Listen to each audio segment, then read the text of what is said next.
Sikusanzwisisa masikiro ake.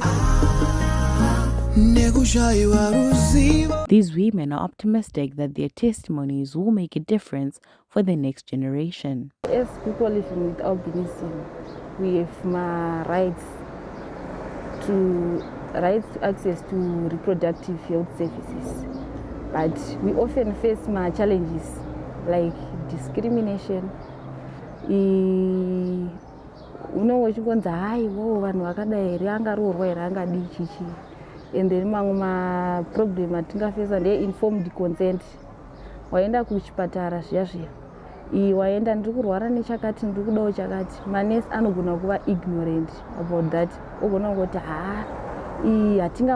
nokuti pa-informed consent pane mahida disclosure chitaurawo kuti zvirwere zvakati zvinozorapwa zvakadai isusu pano tinoita nezvakati.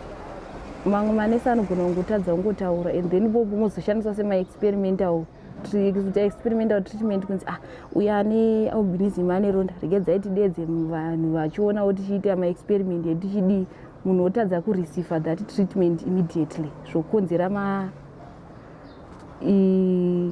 failure to be diagnosed of that disease. And then vamwe vanachitotadzawo manesi anogona kutadza, ma-health workers anogona kutadza tokurefer kune specialized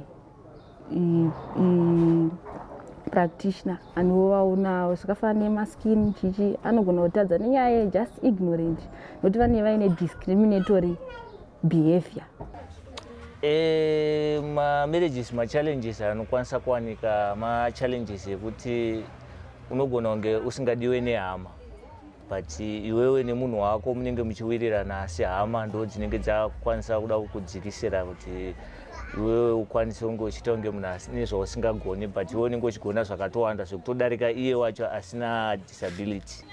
Kurudziro yangu ndeyekuti vabereki ngavasakasike kurambidza vana vanenge vadanana zvavo, ngavasiye vana vaite zvavari kuita, wozoona kuti munhu wachona wavanenge achidanana naye kuti ari kutoita zvinotopfuura zvemunhu wavari kutarisira kuti ndiye anofanira kunge achiroora mwana wavo.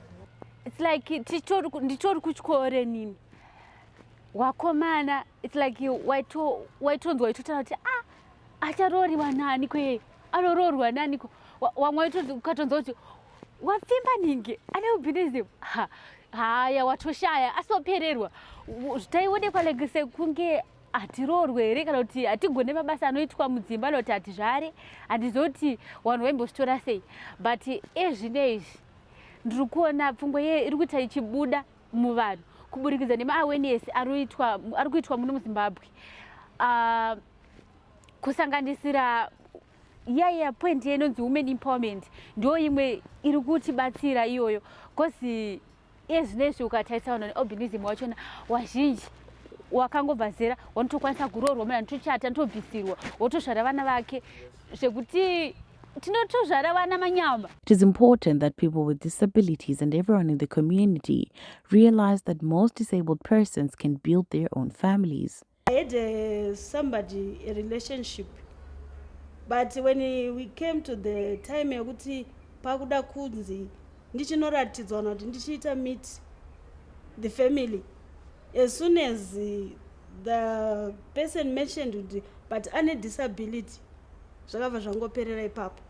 The relatives vakatanga kutaura kuti tine prazi kwakazoda kuti aende kumunda, kuzonochera mvura kunoitwa nani, ko this then zvinobva zvangofira ipapo. Now people look at you vaine pity, not love. Vakakuona, yes, they feel kuti ndo ndinhingi, but kuti vaexpress that love kwauri zvakutoita unge as if you are a different person altogether, but we still have the same feelings.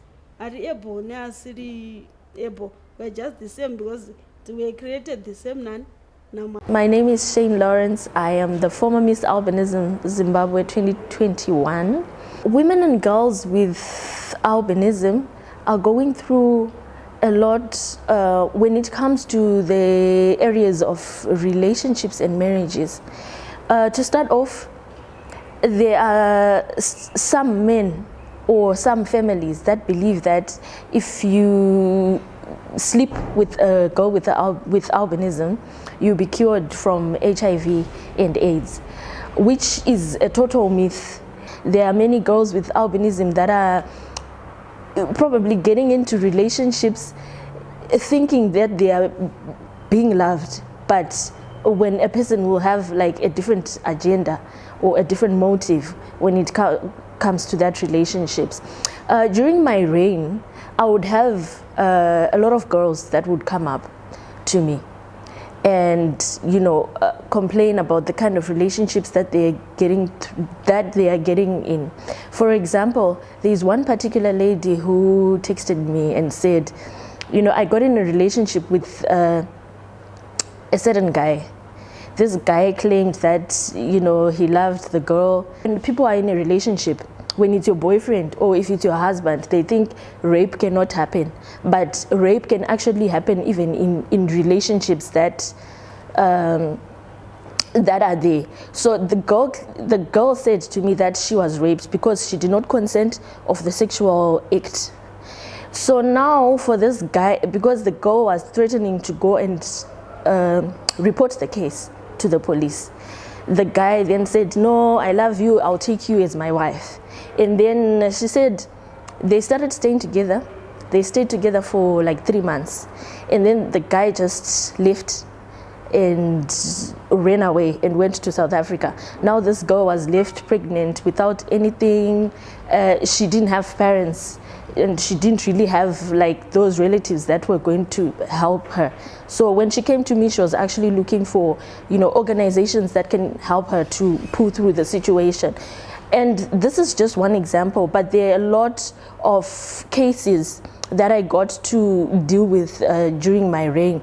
And this really got to me that, girls with albinism are really suffering a lot when it comes to issues of relationships. People with disabilities can participate in close, loving relationships and have children. The myths and the stereotypes surrounding women with disabilities in Zimbabwe, starting from when a child with a disability is born into a family of people without disabilities. I believe that so many people before, and even maybe still up to now, they still believe that a child or a person with disabilities is something that is unusual, is something that is abnormal, or maybe it's a case. But let me try to also explain that it is just differently able. It is just a different impairment. And I've also noticed that I've also heard several myths and stereotypes, for example, that if you sleep maybe with a girl with a disability, they can be able to cure HIV. Achitamba